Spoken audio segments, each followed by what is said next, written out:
Howdy, pilgrims. I contemplated not releasing this video for two reasons. One is because there's no good audience for it. If you're better than me, you already know these things, and if you're worse than me, maybe it's time to pick up a new hobby. I hear competitive Russian roulette needs new players. The second reason is because if I teach all you idiots, if I teach all you newer players my tricks, I can absolutely destroy the unwashed shit-stained peasants who play this game to relax or have fun. But here we are. The video is getting released, partially because there's a little fat kid inside me who wants to create Onward content, but mostly because I hate the person that little fat kid grew up to be, and I'll do anything to make him suffer. Now, to the meat and potatoes. 1. Have some common courtesy. Please don't waste my time and everyone else's by hopping straight into a multiplayer match without at least doing the tutorial. We get 10 spots in the average game mode, and there are actually some people who want to play, that don't just want to be carried through the match by the underboob sweat of their teammates. If you were born with a proverbial silver rectal thermometer in your mouth, you may share a different sentiment, but then again you probably don't know what sentiment means, so I guess just carry on being a waste of human resources.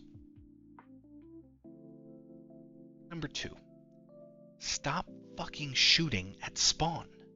If I had a nickel for every round I lost because some cat piss scented C student couldn't wait to commit fratricide as soon as they were birthed into the map, I'd have enough money to open a gold-plated tutoring center with complimentary showers.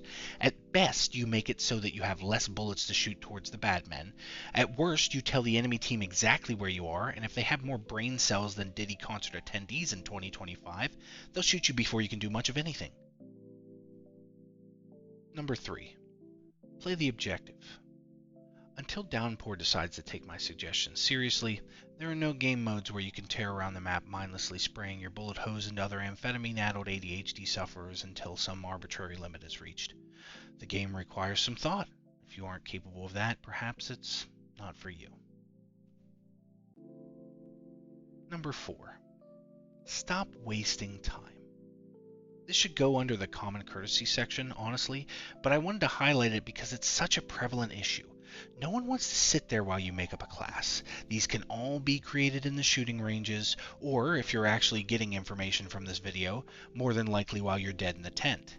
It's not fair to the 9 guys standing around with their dicks in their hands ready to go while you decide if you want a suppressor on your M9. You don't, by the way. Number 5. Use your tablet. For some unknown reason, a generation of people who were sent to play on their iPads so their absentee parents could get a moment of peace and quiet have developed some sort of allergy to that same technology in VR. It's such a bizarre phenomenon hearing some bright-eyed, squeaky-voiced novice question where things are and if anyone is alive when all the answers are over their shoulder on the thing they use as a serotonin dispenser. Pull the fucking tablet out and look at it. Flappy Bird isn't on there, but I hear there are some little dots that move around, so that might interest you. I mean, it's gotten to the point for me where anytime I hear shooting that's not my own, I whip out my tablet to see if I still have all my teammates. I'll whip it out if I hear the pitter-patter of little black feet around the corner and want to make sure I don't team kill. I even whip it out first thing to memorize the code, so I don't have to have some dyslexic read it to me over the radio. Number 6. Confirm your kills. A certain southern accented caster always says ABC means always be confirmin'. Lucky for us, the fart fumes sealed in by his overpriced Halloween costumes haven't rotted his entire frontal lobe, just the part that does English good. He is 100% correct though. Shoot your kills, shoot your teammates' kills, shoot your dead teammates. A few well-executed revives can swing a losing game to a winning game, and the key to preventing that is a few extra bullets into defenseless crumpled human analogs. Number 7. Situational awareness. This is a nesting doll of a tip. The first level is listen to what's going on around you. If you hear footsteps that aren't yours, maybe get your gun up and leveled toward the source of the noise. You can hear pins being pulled on grenades and tablets being taken out to capture objectives. The second level is what your teammates should be saying. Sometimes in the right lobbies you'll hear -1 or -2 or Foxtrot 3, Lima 4, 53s. It's not a reenactment of the movie 21 starring that guy who cut off Gwyneth Paltrow's head. Spoiler alert. It's not some sort of secret number station. It's the information on who's dead and who's alive. If you do the math and find out there's only one person alive, maybe that changes how you approach the rest of the round. The third and final level is, what kind of lobby are you in?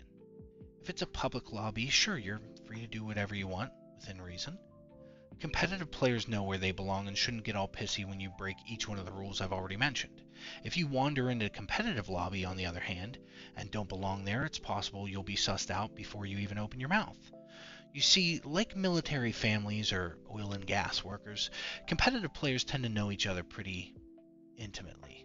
So don't be surprised if you show up in a comp lobby and are asked to leave by force. Some close-knit teams will even disinvite people who aren't on their team from participating in their Black Panther party, whether they're competitive players or not. Number 8. Eat and be hungry. No, put that down. I mean eat of the tree of knowledge, my friend. Be hungry for more. Watching this drivel is a start to improvement. Theta puts some wonderful things out. Shipwreck in the brutal cinematic universe, as it's evolved into, has educational content in the form of casts, both game and pod.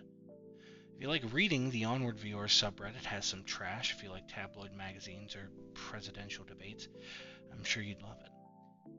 The most potent source of information, the real secret sauce to becoming greater, is my 10-part lecture series on how to be better at Onward on udemy.com. Nah, fuck that.